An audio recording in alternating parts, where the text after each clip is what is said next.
Hey everybody, April here, also known as T-Bones. I decided that I wanted to record again to show you guys some of the process I do when I do these paintings. And I do these voiceovers mainly because I don't want to get a copyright strike.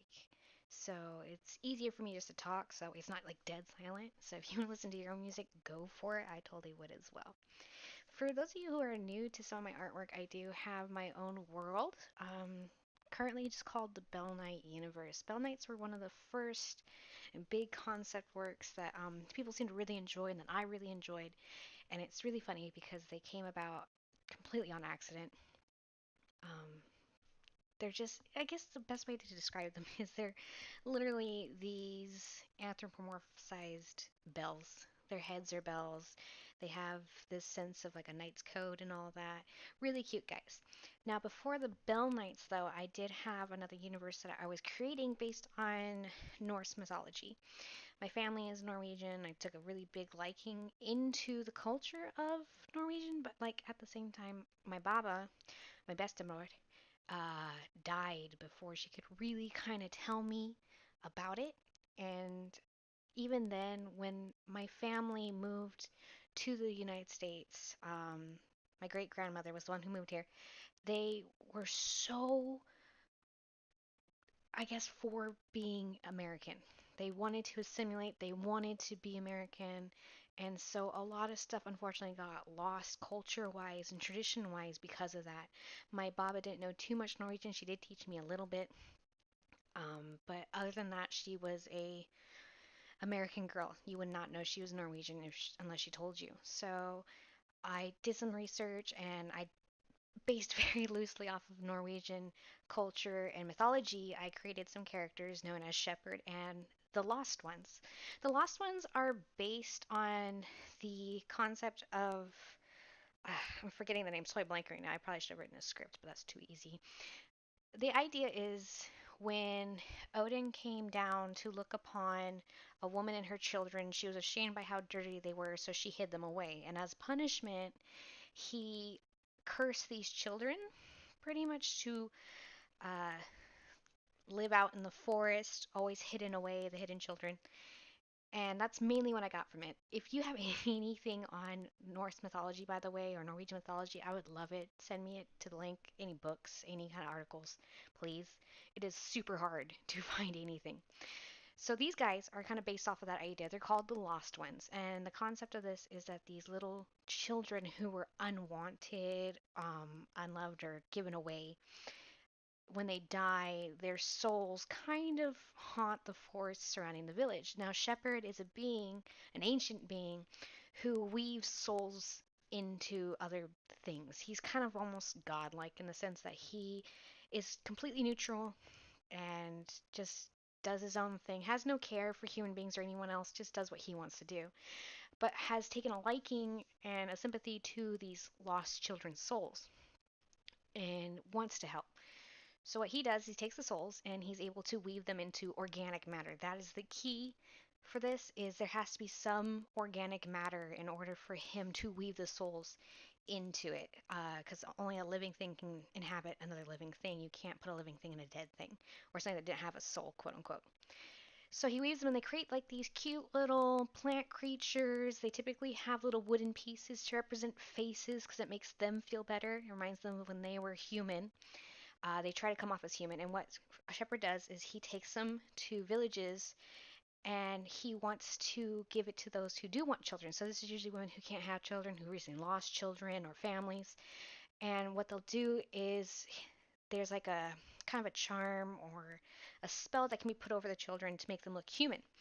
Now, while you think, oh, that's kind of cute, look at they get a family, they get a kid, there's nothing that can harm them. Why would anyone hate these little creatures? It's because in order for them to become fully human, for it to fully take, sacrifices have to be made. The children have to bathe in the blood of people 3 full moons in a row in order to become human.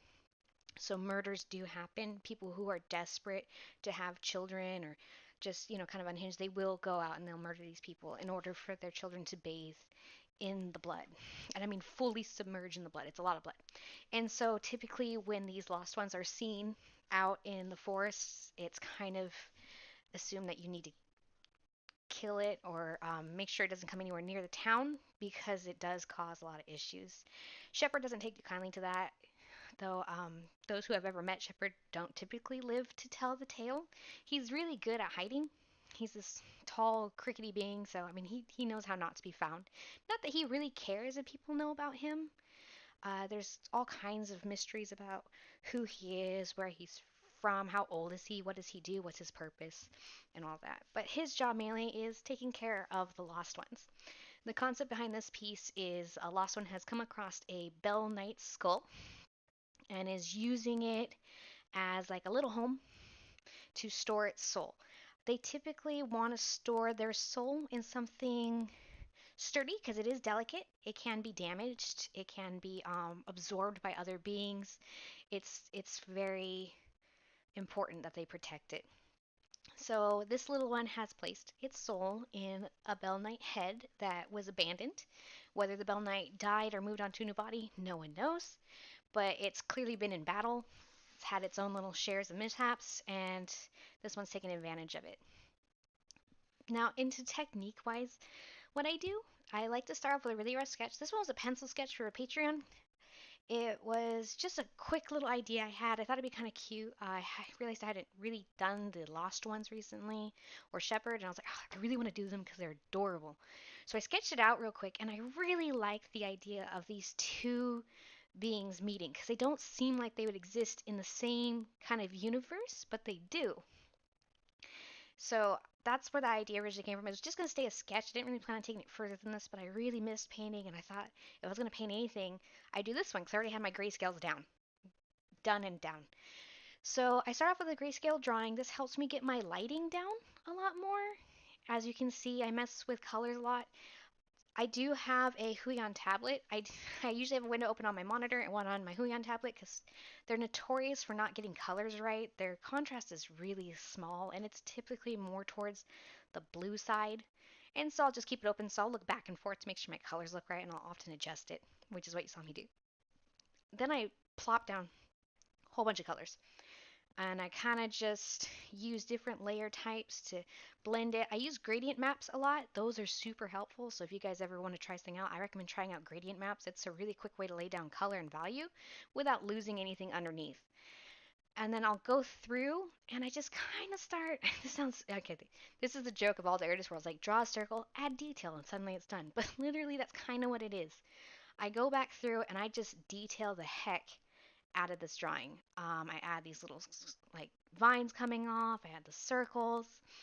I mess with the material. I love drawing organic stuff now. Non-organic stuff is hard for me. As you can see here, I'm currently working on the bell head. I don't paint a lot of metal. Metal is scary. It's really hard to paint. It's reflective, it's dull, it's satin, it breaks, it bends, it dents, it does all kinds of stuff. When you see a pause here, it's because I'm typically looking up some kind of reference material and I forgot to pause the recording.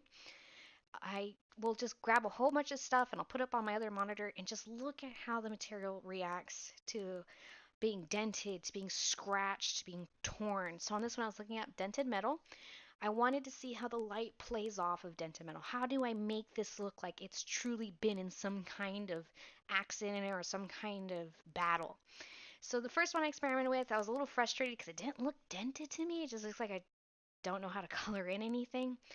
But I did have to kind of convince myself to keep going at it. There's been quite a few times where I feel like I want to give up, and you'll get to this point in a painting where it just looks ugly and you hate it and you're like, oh, I'm never going to get this right. It's going to just forever be like this.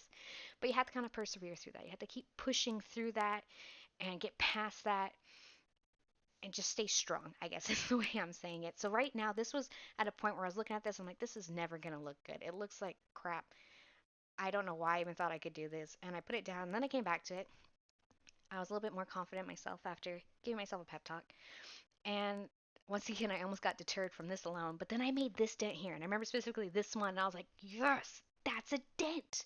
I made a dent. It looks like a dent. And I was like, yeah, I could totally do this now. And so as you can see, I went a little crazy and started making more dents. And I did learn a lot from this. It did force me to look up stuff and to really learn how dented metal looks and colors and how the light reflects. And I really did enjoy how this head came out. Like, this is my favorite part of the whole painting, is this BellKnight head. I went through and I added some light scratch marks to show wear and tear. I made sure that the metal kind of had this variance in thickness, like it was hand hammered out Bell, like not manufactured, not made in a factory, but like someone made this by hand, which is what the BellKnights kind of are. As you can see, I almost got my lighting wrong on that one. Always remember where your light source is. I can't tell you how many times I've messed up because I forget where my light source is and I pull back and my whole painting looks bleh because clearly I did not pay attention to my light sources and it looked awful. So I was just really kind of adding a lot of dents, a lot of scratches anywhere I could. Really wanted this thing to be banged up. Uh, I do say I'm a little disappointed in the fact that I just left it white on the inside. Now, the souls of these children are brilliant white wisps. It's purity. You know, it's this idea that these kids were innocent, that they were unfairly taken from this world or something of that matter, and their soul represents that. Souls are very representative of the main state of being you were. So if you were a very angry or passionate person, your soul would probably be more of a red color. If you were calm and docile, more of a blues, so on. So these children always have white souls, and they're brilliantly white, just gorgeously white. And I should have just added a little bit more because it does come off very flat on the inside. Maybe made it a bit more wispy or something. Maybe had it look like it was smoking out of the eyes. So I would have, if I had to go back and change something, I would definitely change it. I want to point out that I really do love the bottom left-hand section of the BellKnight head, just the blues with the yellow and the reflection of the green. Like, I could stare at that for hours, and I'm really proud of myself for doing that. The leaves, I detailed some of them and then left some of the smaller ones not detailed. The key with concept art and anything with character design is you don't want to take away from important bits. Like, you want to add it so it clearly has a lot of depth to it. But if you put detail in every little thing that you do, it's going to take away from all the other important things. And so I just kind of left some of these undetailed. Same with some of the vines in the back. Didn't go super detailed on that either.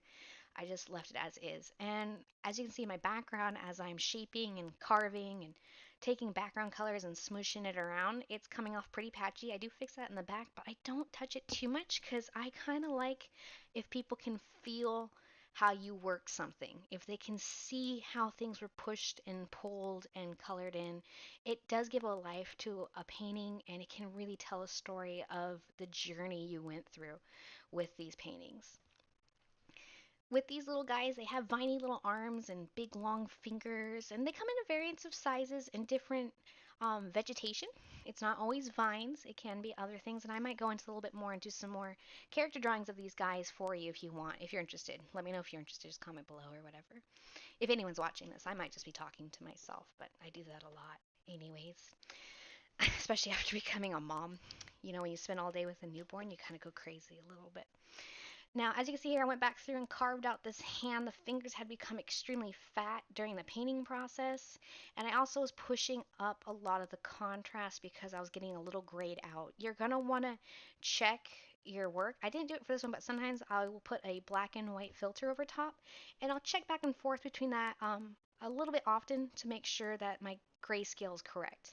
Here, I did a layer over the face because I realized that the brown was a different color than the rest of the browns, and so it was sticking out and it was awkward. So I took a color sample from some of the browns in the feet and the branches, and I applied it over the face so that way it blended in a little bit.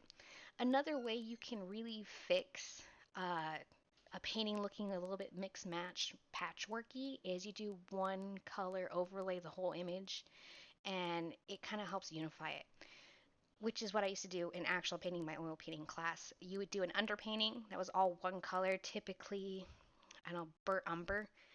And then when you did the color overlay, it did make it uniform. Here you can see I have this mentality, if you've already done it once, don't waste your time doing it again. The whole point of concept art is you want to get things done kind of quick but look good. So if I've already done it once in the painting and it looks good, why not just use it in the other painting? I've even taken other paintings and cut and paste them into new ones just to reuse stuff that I've already done. It makes it faster. It's not cheating because I already painted it once. It's my painting. It's kind of collaging, I guess. So I did that on the legs here. I didn't see the point in wasting time painting the whole legs when I had already done the vines up ahead. But I was using it to help push some of the colors. As you can see, I didn't just leave it as is. I did blend it in with the rest of the colors that were part of the legs and the textures as well. I was putting some textures on the leaves. Let me just say I am notoriously bad at not using references. Sometimes I'll remember and I'm really proud of myself, like, yes, I did it. But most of the time you'll see me kind of fumble a bit because I just think I know what I'm doing and I don't use any kind of reference pictures and things come out looking kind of weird and awkward. So don't do what I do. Use references. Look up vines and look up leaves and say like, hey, how's the texture work? How do the vines work? How do the cells in the leaves work?